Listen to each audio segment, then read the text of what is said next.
High BP patients miss కాకూడని ఒక 4 important clues గురించి తెలుసుకుందాం.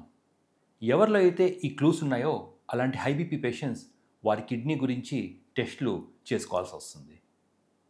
ఆ క్లూస్ ఏంటంటే నెంబర్ 1 ఈవినింగ్ అయ్యేటప్పటికల్లా కాళ్ళవాపులు రావడం, లేక అర్లీ మార్నింగ్ కల్లా మొహం వాపు రావడం. ఇలాంటి హై బీపీ పేషెంట్స్ అందరూ కూడా ఖచ్చితంగా కిడ్నీ గురించి డీటెయిల్గా అనాలిసిస్ చేసుకోవాల్సి వస్తుంది.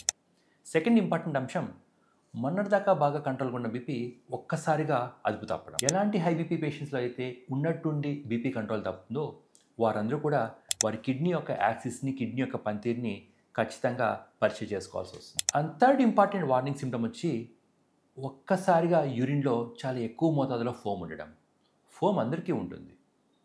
అలా కాకుండా నార్మల్గా కనిపించే ఫోమ్కి భిన్నంగా too much amount of foam యూరిన్లో కనిపిస్తున్న 100% అలాంటి బీపీ పేషెంట్స్ అందరూ కూడా వారి కిడ్నీ పనితీరు ఎలా ఉందో తెలుసుకోవాలి. రొటీన్గా చేసిన అల్ట్రాసౌండ్ స్కానింగ్లో మీ కిడ్నీ సైజెస్లో టూ మచ్గా వ్యత్యాసాలు ఉన్నా, లేక రెండు కిడ్నీలు కూడా సైజ్ తగ్గినట్టు అనిపించినా వెంటనే ఏమాత్రం ఆలస్యం చేయకుండా నెఫ్రాలజిస్ట్ని కానీ ఫిజిషియన్ కానీ కలవండి.